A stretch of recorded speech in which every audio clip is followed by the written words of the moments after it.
Hi everyone! We are The Bloom Room! I am Nicole. I'm Tien. And Shy. And welcome back to our podcast. Yes. How are you guys, our viewers and listeners?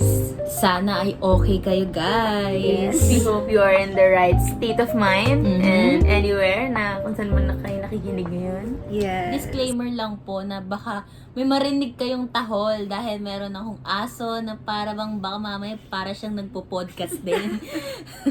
So, yun. Ayan na.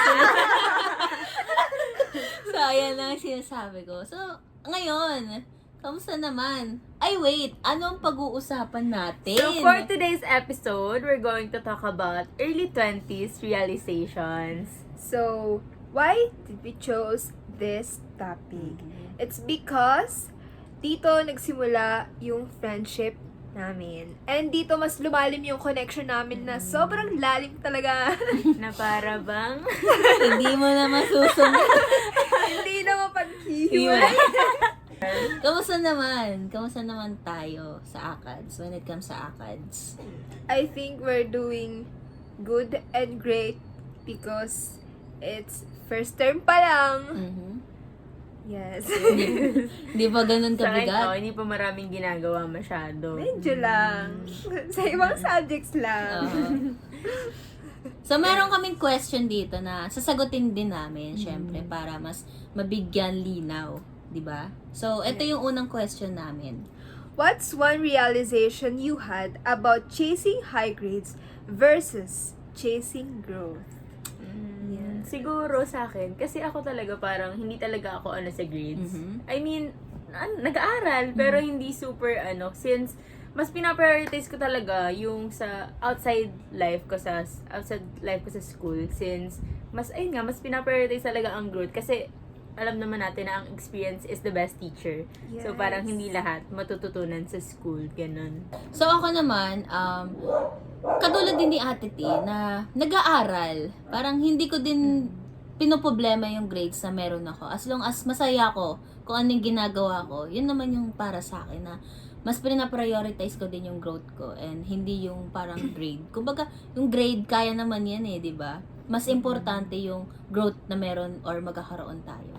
Ako naman, taliwas. Wow, taliwas. Ganda. Taliwas sa kanila. Kasi, nung nag-turn ako into college, parang mas gusto ko na, magkaroon ng Latin honors, Mhm. ganun. Dean's Lister, ganun. Parang gusto ko mag-focus, gusto kong bumawi sa ACADS. Kasi, di ba, nung pandemic, parang medyo bumaba yung grades. Kasi Mahirap nga, din kasi, Mahirap oo. din kasi. Mhm. So, ayun, dun nagkaroon ng burnout, dun tayo na drain, ganun. So, sa daming experiences, hindi lang sa ACADS, kundi sa friendships din, ganun, Mhm. dun ko na-realize na hindi lang dapat i-chase ko yung high grades. I-chase ko rin yung sarili ko, yung growth sa sarili ko. That's why, mas pinili ko na magkaroon ng right circle of friends kasi sila yung nagiging motivation natin to do well din sa academics. And you have to be parang mapili sa relationship na papasukin mo. Kasi, syempre, Importante siya. importante siya. Kung kanino mo ina-expose sa sarili mo. Yes. And pwede natin siya maging inspiration para to do better in Mhm. life. So, yan. Yes. Yung pangalawang question natin, ano siya? What did you realize about people coming and going in your life? So, ayun nga, speaking of relationship, whether it's friendship or partnership, Mhm. talagang marami talagang realization in early 20s. Since, dito talaga natin na-realize kung sino ba talaga yung dapat na sinasamahan natin, sino ba dapat yung laging nandyan para, dito natin nakikita sino yung laging nandyan para sa atin. Saka, parang feeling ko, dito ko rin na-realize yung mga tao na kung gusto nilang umalis na, go! Since, parang as long as meron silang natulong sa akin, as long as may nag-gain akong lesson sa kanila, meron akong nakuhang love, somehow, parang naging masaya naman ako at some part of my life na nakasama ko sila. Parang okay na yun, ganun. Kasi, lesson din sila. Lesson sila para ma-realize mo na you have to to have self-realization and growth. Mm. Para, na kailangan mong umusad din Mm. kahit papaano, di ba? Mm. Hindi ka dapat mag-stuck doon lang sa binigay nila, di ba? Kasi, Saka, kasi, minsan kasi parang may mga tao talaga na parang part lang talaga sila. Hindi Mhm. sila pang matagalan na parang, kunyari, parang for this certain season lang sila nandun. At kung sa next season man, wala na sila, okay lang yun. Marami Mhm. pa tayong mamimit, ganun. yes. or siyang libro, chapter lang chapter. talaga, di ba? Pag tapos na yung chapter, go. Next. Next naman. chapter. So, Okay. ngayon, So, next question. Okay. Next question. Let's talk about how life in general changes us and helps us realize who we are becoming. yun. Di ba dahil nga sa mga situations and sa mga experiences natin, dito nabibuild yung sarili natin. Kumbaga, kumbaga dahil sa mga experiences na nararanasan natin, doon natin natututunan. Ayan, meron ngang Nakikisagot din Nakikisali. siya. May self-growth si Tom. So, ayun. Ayun nga yung sinasabi ko na dahil sa mga experiences natin as a person, doon nabibuild yung sarili natin. Doon tayo mas nagiging mature dahil doon sa experiences na naranasan natin. Kumbaga, in general, na parang hindi lang din siya nagfo-fall into relationship. Kumbaga sa self mo din, may mga experiences ka or may nadidiscover ka sa sarili mo na kailangan mong i-grow sa family, 'di ba, lahat doon. Kaya doon mas na-build up natin kung sino nga ba talaga tayo, kung ano nga ba talaga yung meron tayo. Ayun. Yes. So, dito rin pumapasok yung pressures in life. Mhm. 'Di ba?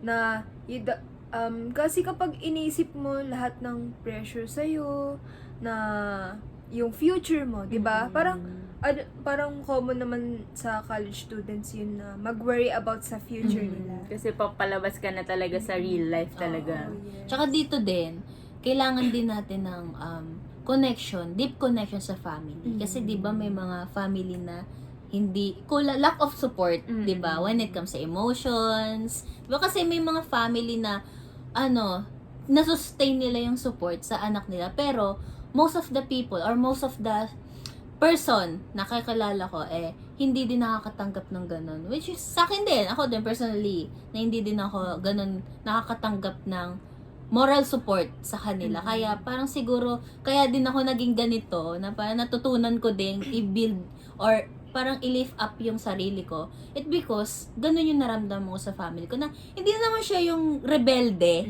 Kumbaga, in a good way naman siya na parang hinihelp mo yung sarili mo, di ba? May ganun kasi tayo, di ba? May ganun tayo nare-realize na hindi man natin nakukuha yung support na gusto natin sa family natin. At least, tayo yung gumagawa ng way to support ourselves, di ba? Yun. That's why kailangan nating yung sarili natin. Parang itaas yung sarili natin kasi 'di ba nga hindi tayo makapag-depend sa family natin. Parang hindi dapat tayo maging dependent sa iba. Kasi wala tayong ibang kakampi kundi yung sarili lang natin. Kasi parang at the end of the day, ikaw lang talaga, sarili mo lang ang meron ka. Lalo na ngayon sa mga gantong time na talagang adulting na talaga. Yes. So for the next question, when did you realize that you have to prioritize yourself? Yan, te. Parang feeling ko sa'yo to, te. Feeling ko rin. Parang para sa yan, Ben. So, Ito na nga. yan. Hindi kasi, 'di ba? Yun nga nung nag-transition tayo sa college. Ako kasi ang naisip ko nun, kailangan ko ng I have to figure it all out para pagkatapos ng college, alam ko na yung gagawin ko, alam ko na yung magiging trabaho ko, ganun. So, doon pumasok yung pressure. And gusto ko rin kasi malaman kung ano yung purpose ko, ganun. So, madami ring reasons kung bakit napunta ako tayo sa realization na ganito. When you hit the rock bottom. Yes. Na anxious ka sa lahat, nag-overthink ka sa lahat, na-drain ka. Kaya, ang una kong naging step nun is magbasa ng libro. Kasi feeling ko, feeling Nakaka-help ko, siya. Ganun. sobrang nakaka-help siya. Tapos ayun, may nabasa ko na if you don't know what to pursue and you don't find your purpose, just pursue yourself. Yan. Because the right path and the purpose will reveal itself. Yes, ganun. So, Yes. Tapos, syempre, nalulungkot din tayo if it didn't go as planned. Yung mga nangyayari sa buhay natin. And dun lang naman iikot na na kailangan lang din talaga natin unahin yung sarili natin. Mahalin yung sarili natin, ganun. Kasi tayong gumagawa ng decisions in life. So, ako din, meron din akong quote na nabasa. Actually, siya, accept and let go. Kasi di ba may mga bagay na kailangan na lang natin i-accept. Kasi nangyari na siya di ba? Tapos may mga bagay din tayo na kailangan i-let go. Kasi kailangan. Di ba? Parang, parang malalim na yun di ba? parang may pinagugutan. May pinaghuhugutan. Pero hindi, totoo Parang yun. connection natin, malalim. Malalim talaga yan. Pero Bes. totoo yun na kailangan mong i-accept kung ano na yung nagiging ikaw. Kumbaga parang kailangan mo nang i-accept na ganito na ako, 'di ba? Na hindi na mababalik or hindi ka na dapat bumalik doon sa dating ikaw. And let go mo na yung mga dati pa, 'di ba? Saka, di ba parang meron din ako nabasa, yung parang, we are mosaic of the people who surrounded us. Na parang, yung mga nakapaligid sa atin, nagiging part tayo ng bawat part nila. Parang meron tayong character na nakuha sa kanila. Sila yung Oo. one of the reason na bumubuo sa atin. Oo. Parang nasa-shape tayo ng mga taong pumapaligid sa atin, ganun. Ayun. Tapos, ayun naman, sa akin naman, feeling ko, yung pinaka-time na na-realize ko na kailangan kong i-prioritize yung sarili ko is yung hindi na lang ako yung nasasaktan, kundi yung mga tao din sa paligid ko. Kasi, pag feeling ko kasi, pag tayo lang yung nasasaktan, parang, Go, Ate Tin. parang, okay lang. Kasi minsan, di ba, hindi natin pinaprioritize talaga yung sarili natin. Pero parang pag nakaka-apekto na tayo, parang doon na gumagana yung parang, parang kailangan may baguhin na ako sa sarili ko para ganun din yung ma-share ko sa ibang tao. Ganun. Ano muna isa nating parang na-realize talaga. Parang, okay. Kailangan talagang diretso na. Parang alam mo yun, parang kailangan natin ituon yung natin. Hindi naman sobrang ituon. Parang alam na natin gagawin kung sakaling dumating ulit siya. Ganun. Ako, just prioritize myself talaga. Parang I highly think of myself. Kasi, yun nga, tayo lang din talaga yung gagawa ng magiging tadhana natin. Kung ano yung magiging gusto natin. Tsaka tuloy lang ang buhay, di ba? Yes. Tuloy lang ang buhay. Kasi bata pa tayo Andyan lang yung reality, pero kailangan, tuloy lang. Ano tawag doon? Yung sabay lang sa agos, di ba? Yes. Yun. And you have to trust with the Creator. Saka kasi, sa early 20s, talagang marami pang possibilities ang pwedeng mangyari. Kaya parang, go lang, kung ano man ang mangyari, Di mangyari, di ba? Kung may dadating man, edi go. Kung may aalis, edi go. Ganun lang talaga. Kasi- Wala nang go! People come And and go! go!